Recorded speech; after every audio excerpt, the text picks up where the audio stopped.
Estamos de volta com um grande debate para te dizer que a Polícia Federal adiou o depoimento do ex-ministro da Justiça e Segurança Pública, Anderson Torres. A defesa apresentou um atestado médico. Nós vamos a Brasília, é claro, conversar com o Pedro Teixeira. Ele tem detalhes. Pedro, eu vou abusar de você. Boa tarde primeiro, eu vou abusar de você. Eu quero detalhes, claro, do adiamento, então, da fala do Anderson Torres à PF, mas sobre o que ele vai falar, porque não se trata dos atos do dia 8 de janeiro, e sim sobre aquela lista que foi encontrada de cidades e que tem a ver com a PRF e a reunião dele, correto? Tudo bem, Lu? Que prazer conversar com você aqui no Grande Debate. Uma boa tarde para você, para todo mundo que nos acompanha por aqui. Olha só, o depoimento do ex-ministro da Justiça, Anderson Torres, à Polícia Federal, que estava marcado para as 2h da tarde desta segunda-feira, foi adiado. O adiamento atende a um pedido da defesa do ex-ministro, que alegou que ele tem um estado de saúde delicado e que, por conta disso, não poderia prestar depoimento nesta segunda. Ele prestaria depoimento não pelo motivo pelo qual ele está preso. Ele está preso por determinação do ministro Alexandre de Moraes por uma suposta omissão nos atos antidemocráticos do dia 8 de janeiro. Na verdade, nesta segunda, ele prestaria depoimento para explicar as operações realizadas pela Polícia Rodoviária Federal no dia do segundo turno das eleições, operações estas concentradas principalmente no Nordeste e em regiões que o presidente Lula tinha um desempenho melhor no primeiro turno com relação a votos do que o ex-presidente Jair Bolsonaro. Isso, inclusive, foi confirmado pela ex-diretora de inteligência do Ministério da Justiça, a Marília Alencar. Ela admitiu em depoimento à PF que produziu um mapa para o ex-ministro Anderson Torres dos locais onde Lula obteve mais votos no primeiro turno das eleições. Seria justamente sobre este assunto que o ex-ministro da Justiça, Anderson Torres, prestaria este depoimento à Polícia Federal para que ele pudesse esclarecer todos os motivos pelos quais estas operações foram realizadas naquele segundo turno das eleições do ano passado. A gente já não tem uma nova data para que este depoimento aconteça. Isso terá que ser decidido pelo delegado que toca as investigações na Polícia Federal, junto com o ministro Alexandre de Moraes, que é o relator desta ação no STF. A gente fica agora no aguardo para saber quando que o ex-ministro da Justiça, Anderson Torres, prestará depoimento com relação a este assunto na PF. Volto com você, Lu.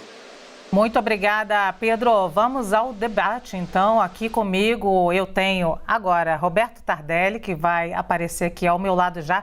Vinícius Poit, que acabou de dar um sorrisinho ali. Lênio Streck também. Eu vou começar pelos convidados. Lênio Streck, então. Essas revelações do ex-ministro, Lênio, podem comprometer Bolsonaro? Boa tarde para você. Oi, boa tarde, Vinícius e os demais, Tardelli e a Samantha, e você, Lu, claro. Veja, eu acho que poderiam, inclusive, ganhar tempo e ouvir o Silvinei.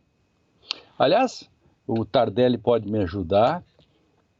Por que o Silvinei ainda não foi denunciado? Já devia ter um processo contra o Silvinei. Silvinei, naquele dia, os indícios e os elementos indicam a sabotagem para as eleições. Ele era o chefe da PRF e até agora não vi ainda o processo contra ele.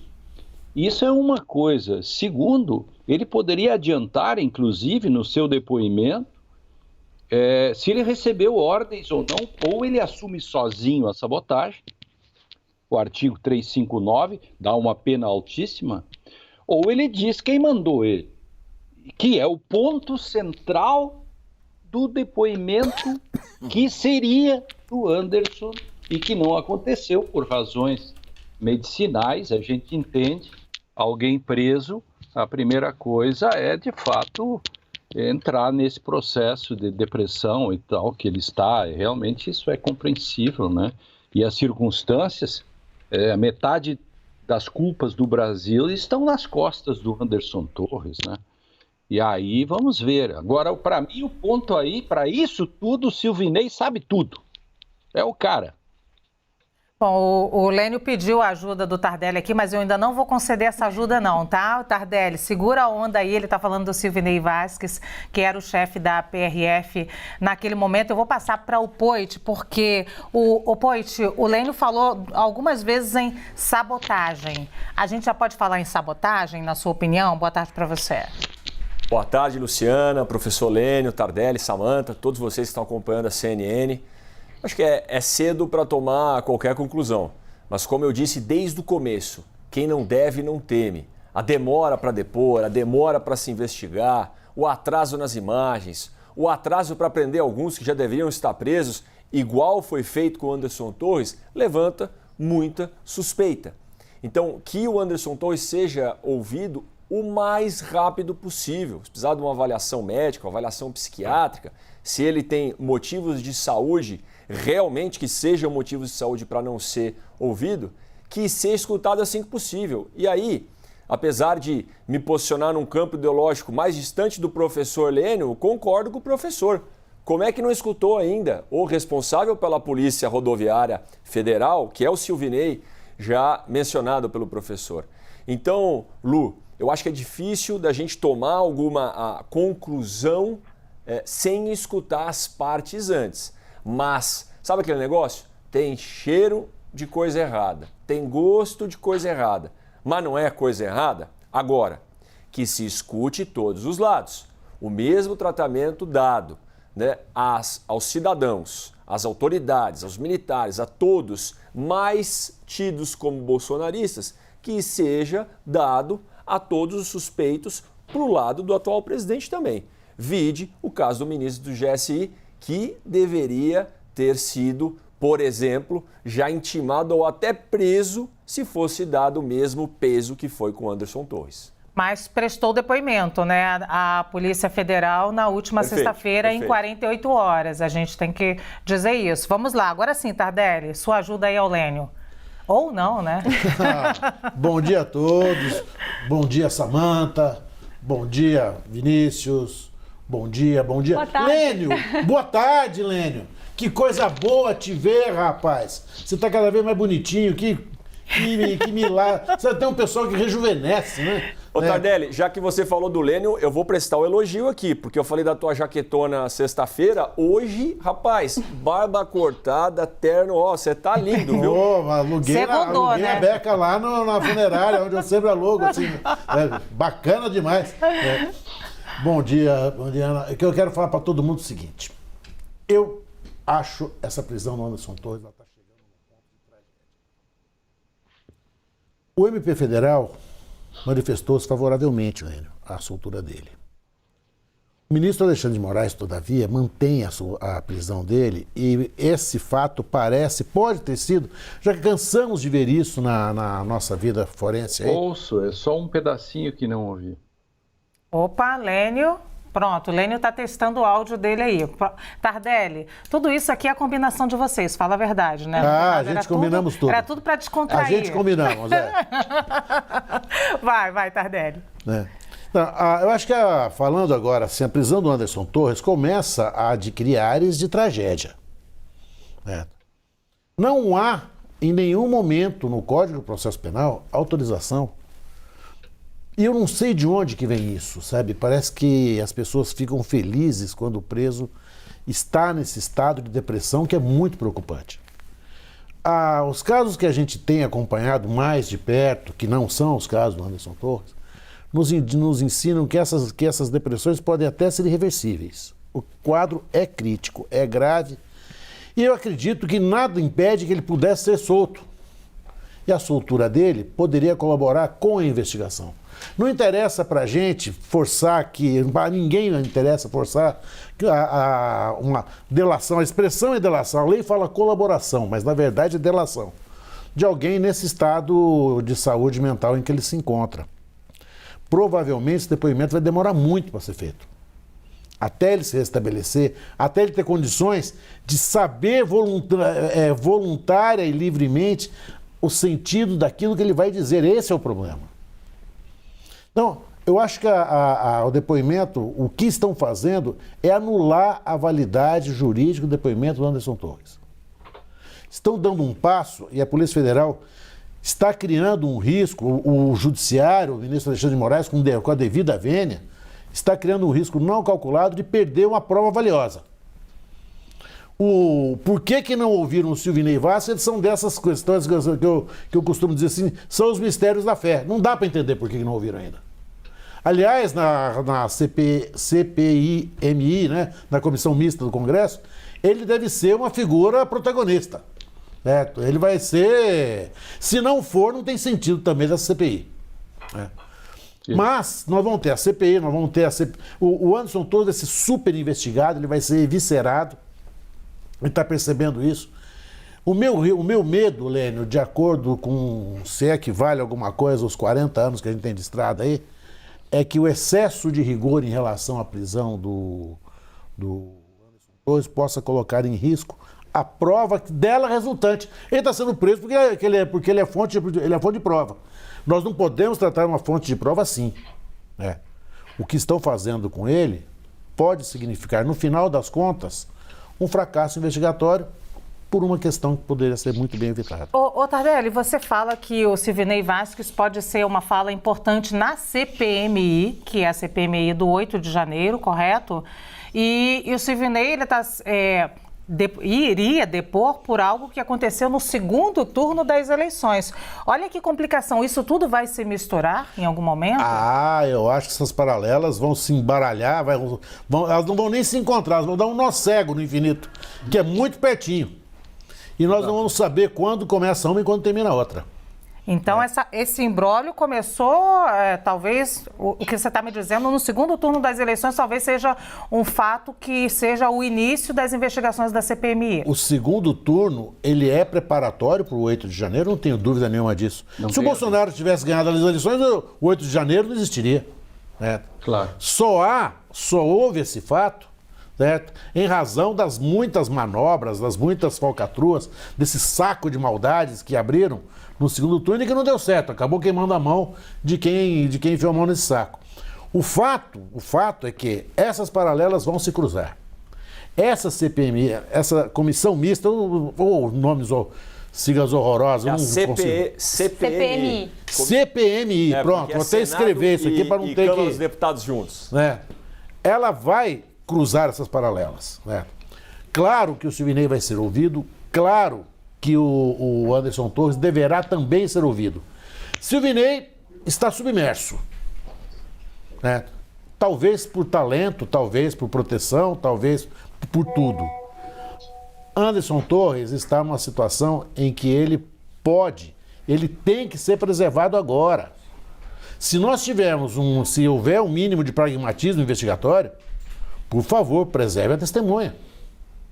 É o mínimo que tem que fazer.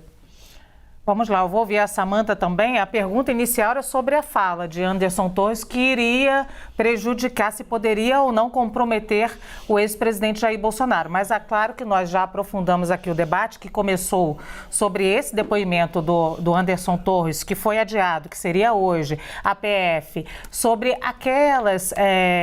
aquele acontecimento do segundo turno das eleições, em que a PRF acabou colocando lá aquelas operações e impedindo em algumas cidades onde o presidente Lula tinha aí maioria dos votos ou preferência dos votos e as pessoas acabavam não conseguindo chegar ao local de votação, parando os ônibus, então, pelas operações da PRF. Silvinei Vasquez era o diretor da PRF nesse dia. E aí a discussão acabou caindo para esse lado, se Silvinei já deveria ou não ter falado. Eu estou fazendo aqui um apanhado para o nosso telespectador, Samanta, para você poder falar agora.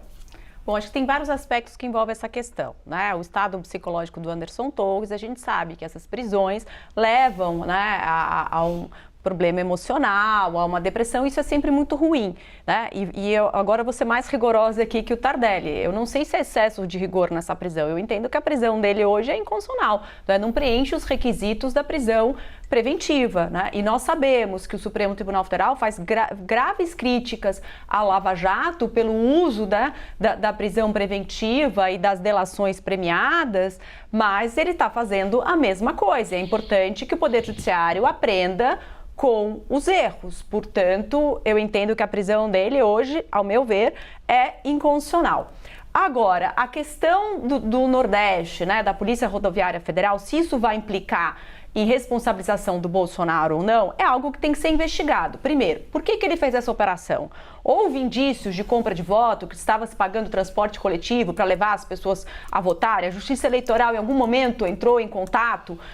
E no que ele se baseou? Quais foram os elementos que o levaram a fazer essa operação? Isso é algo que tem que ser investigado, porque se não existiam esses elementos, aí nitidamente tem um caráter criminoso, mas isso é necessário apurar.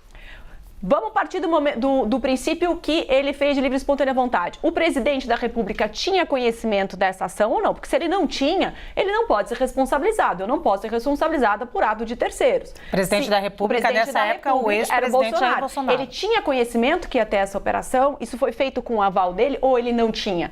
Porque isso é extremamente importante para verificar a responsabilidade dele ou não. Se ele não tinha e foi um ato do ministro da Justiça, ele vai ter que responder sozinho. Agora, se o ministro da Justiça se baseou em indícios, em notícias de compra de voto e quis garantir que isso não ocorresse, ele agiu dentro da legalidade. Mas todas essas questões devem ser apuradas. Daí chama a atenção os envolvidos ainda não terem sido ouvidos. Isso só reforça o que a gente vem falando aqui da necessidade de uma CPI, para que a gente tenha uma investigação ampla, genérica e abrangente, que envolvam todos os fatos. Aí o Tardelli trouxe uma questão, pode-se investigar os atos anteriores ao 8 de janeiro? A gente sabe que para abrir uma CPI você precisa de fato determinado, mas existe uma jurisprudência no STF de que ao investigar um fato determinado, você também pode investigar fatos conexos com aquele, ou seja, como puxar, não é, um fio de linha e vir o novelo. Então isso é plenamente possível dentro de uma CPI e acho que é o que deve acontecer. Muito rapidamente, onde que vocês veem essa conexão do segundo turno das eleições